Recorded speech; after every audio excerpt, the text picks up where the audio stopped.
الحمدللہ کفا وسلام علی عبادہ الذین اصطفی اما بعد۔ آج میں آپ حضرات کو یہ بتانا چاہتا ہوں کہ نماز پڑھنا کیوں ضروری ہے، اور پھر اس کے ساتھ ساتھ نماز کس طریقے سے قائم کر سکتے ہیں ہم۔ تو سب سے پہلے تو ایک بات کو ذہن میں رکھنا چاہیے کہ نماز پڑھنا کیوں ضروری ہے، کیونکہ ہم پر فرض کی گئی ہے۔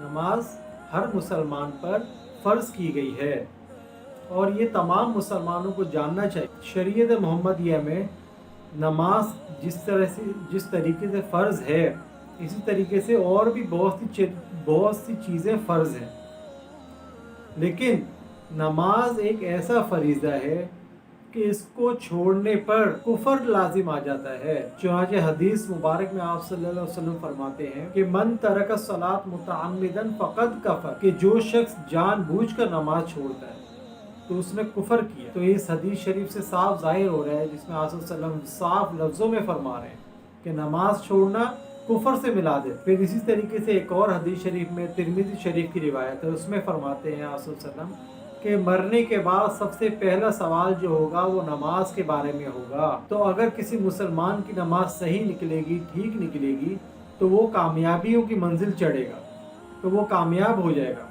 اور جس شخص کی نماز ناقص ہوگی، جس شخص کی نماز ٹھیک نہیں نکلے گی، وہ بے نمازی رہا دنیا میں، نمازیں نہیں پڑھی اس نے، تو وہ شخص شدید نقصان میں موجود ہوگا۔ تو اس حدیث سے بھی ہمیں معلوم ہوتا ہے کہ سب سے پہلا سوال مرنے کے بعد نماز کا ہوگا۔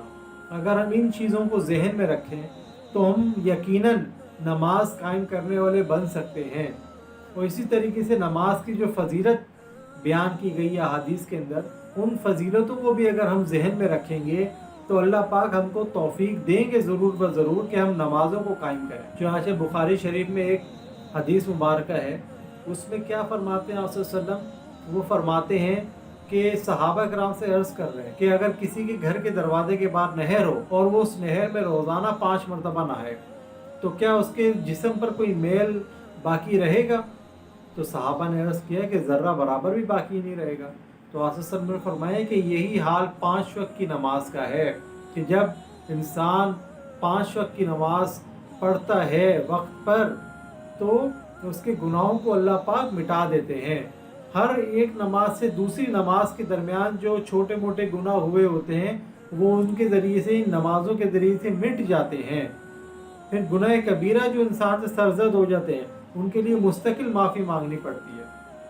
تو یہ فضیلت نماز کی کتنی بہترین فضیلت بتائی آسا۔ تو اب ہم نماز میں ریگولر کس طریقے سے ہو سکتے ہیں، کس طریقے سے خود کو 5 وقت کی نماز پڑھنے کا پابند کر سکتے ہیں، جبکہ اس پرفتن دور میں، اس افراتفری کے دور میں جس میں کنفیوژنز، کمپلیکیشنز، ڈپریشنز بھری پڑی ہیں، ان موجودہ حالات میں ہم کس طریقے سے خود کو نماز پڑھنے کا پابند کر سکتے ہیں۔ تو اس کے لیے ایک چیز ہمارے ذہن میں کلک کرتی ہے۔ وہ کون سی چیز ہے؟ وہ چیز ہمیں قرآن مجید سے ہی ملتی ہے۔ قرآن مجید کی کون سی آیت سے ملتی ہے؟ وہ آیت ہے اہدنا الصراط المستقیم، سورہ فاتحہ کی یہ آیت، کہ ہم ہر رکعت کے اندر، ہر نماز کی ہر رکعت کے اندر اس سورت کو پڑھتے ہیں، اور اس سورت میں اس آیت کو بھی پڑھتے ہیں، اہدنا الصراط المستقیم، کہ اللہ سیدھے راستے کی طرف ہماری رہنمائی کر۔ اور سیدھے راستے کی طرف رہنمائی کیسے ہوگی؟ جب اللہ کی مدد شامل حال ہوگی۔ اسی وجہ سے ہم اس سے پہلے اللہ پاک سے مدد مانگتے ہیں، ایاک نعبد و ایاک نستعین، یا اللہ ہم آپ ہی کی عبادت کرتے ہیں اور آپ ہی سے مدد مانگتے ہیں۔ اہدنا الصراط المستقیم، کہ ہماری سیدھے راستے کی طرف رہنمائی کر۔ اور سیدھے راستے کی طرف رہنمائی کس طریقے سے ہوگی؟ کیونکہ میرے اور آپ کے بس میں نہیں ہے کہ ہم ایک دن میں اٹھ کر 5 وقت کے نمازی ہو جائیں، یا وہ لوگ، وہ حضرات جو بالکل ہی نماز نہیں پڑھتے، جو جمعے تک کی بھی نماز نہیں پڑھتے، وہ ایک دم سے اٹھ کے نماز کے لیے کھڑے ہو جائیں اور 5 وقت کی نماز پڑھنا شروع ہو جائیں۔ اور نہ ہی میرے اور آپ کے بس میں ہے کہ ہم ایک دم سے اٹھ کر سیدھے راستے کی طرف چل پڑیں اور نیک انسان بن جائیں۔ تو اس کی توفیق اور پاور، طاقت ہمیں کون دے گا؟ اللہ پاک عطا فرمائیں گے۔ تو اللہ پاک سے ہم کو ہر نماز میں مانگنا پڑے گا، جو ہم اللہ پاک سے مانگتے ہیں توجہ کے ساتھ کہ اہدنا الصراط المستقیم، یا اللہ ہم کو سیدھے راستے کی طرف چلائیے، تو اللہ پاک ہم کو توفیق عطا فرمائیں گے۔ تو اگر آپ حضرات نماز پڑھنا چاہتے ہیں، 5 وقت کی نماز پوری پڑھنا چاہتے ہیں، تو اس کی توفیق اور پاور آپ کو اللہ پاک ہی دیں گے۔ لیکن اللہ پاک کس طریقے سے دیں گے؟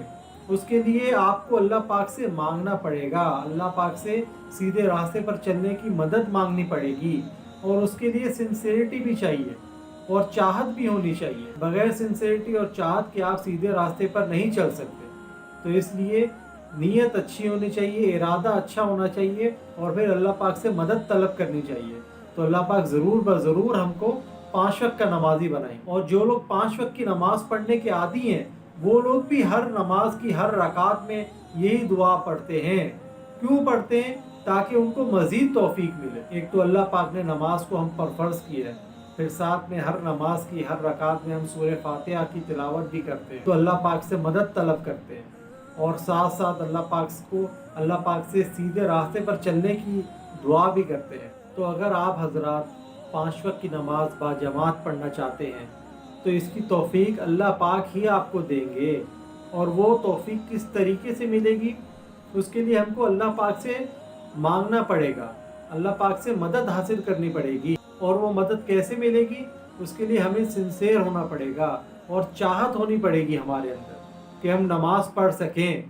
خالی کہنے سے بات نہیں بنے گی، بلکہ چاہت بھی ہونی چاہیے، دل کا پختہ ارادہ بھی ہونا چاہیے، اور خود کو نماز کی طرف لے کے جائیں، کیونکہ اللہ پاک خود فرماتے ہیں قرآن مجید میں کہ ان الصلاۃ تنہی عن الفحشاء والمنکر، کہ نماز انسان کو فحاشی اور برے کاموں سے روکتی ہے۔ تو جب ہم لوگ 5 وقت کی نماز باجماعت پڑھنے کی کوشش کریں گے تو یقیناً ہمارے ذہنوں میں فضول خیالات آنا ختم ہو جائیں گے، اور ہم نماز کی طرف توجہ ہماری بڑھ جائے گی۔ اور جو لوگ نماز 5 وقت کی پڑھتے ہیں، وہ لوگ بھی ہر نماز کی ہر رکعت کے اندر یہی سورت پڑھتے ہیں، اور اسی میں اللہ پاک سے یہی مانگتے ہیں اہدنا الصراط المستقیم، کہ اللہ پاک سیدھے راستے کی طرف چلائیے۔ کیوں؟ کہ مزید اللہ پاک ان کو توفیق عطا فرماتے ہیں، اور وہ مزید سیدھے راستے کی طرف چلتے ہیں۔ پھر آہستہ آہستہ وہ تہجد کی نماز کے بھی، نوافل نماز کے بھی عادی ہو جاتے ہیں۔ تو اس لحاظ سے ہم سب کو چاہیے کہ نماز 5 وقت کی باجماعت پڑھا کریں، کیونکہ سب سے پہلے مرنے کے بعد سب سے پہلا سوال اللہ پاک جو قبر میں کریں گے وہ کس چیز کا کریں گے؟ وہ نماز ہی کا کریں گے۔ تو لہٰذا اس چیز کا خوف دل میں بٹھانا چاہیے کہ ہم اگر نماز نہیں پڑھیں گے تو ہمارا قبر میں کیا حال ہو۔ ایک اور چیز کی بھی وضاحت کر دوں کہ یہ جو عذاب ہے نماز نہ پڑھنے کا، یہ تو مرنے کے بعد ہے، لیکن مرنے سے پہلے بھی اللہ پاک پکڑ کر لیتے ہیں۔ اور وہ پکڑ کیسے کرتے ہیں؟ اللہ پاک فرماتے ہیں وَمَنْ أَعْرَضَ عَنْ ذِكْرِي فَإِنَّ لَهُ مَعِيشَةً ضَنْكًا، کہ جو لوگ میرے ذکر سے اعراض کرتے ہیں، میری عبادت سے اعراض کرتے ہیں، تو ان کے لیے میں رزق کو تنگ کر دیتا ہوں۔ تو کتنے لوگ آج کل دیکھنے میں آ رہے ہوتے ہیں جو لوگ پریشان حال ہوتے ہیں لیکن نمازیں پھر بھی نہیں پڑھ رہے ہوتے، اتنا ان کا دماغ خراب ہو چکا ہوتا ہے کہ پریشان ہیں، رزق نہیں ہے ان کے پاس، روزگار ان کے پاس نہیں ہے، گھر کے حالات اچھے نہیں ہیں، لیکن پھر بھی نمازوں کی طرف توجہ نہیں جا رہی، نماز نہیں پڑھ رہے۔ تو اس کو کیا کہتے ہیں؟ اسی کو تو اللہ کی پکڑ کہتے ہیں۔ یہی تو اللہ کی پکڑ ہے، یہ آزمائش نہیں ہے، یہ اللہ کی پکڑ ہے جس میں وہ لوگ پھنس گئے ہیں اور ان کا دھیان اس طرف نہیں جا رہا۔ تو اس چیز کی فکر کرنی چاہیے اور نماز کی پابندی کرنی چاہیے، تاکہ ہمارے گھر کے حالات، ہمارے دنیا کے حالات، ہمارے معاشی حالات، ہمارے گھریلو حالات صحیح ہو جائے۔ وآخر دعوانا ان الحمد للہ رب العالمین۔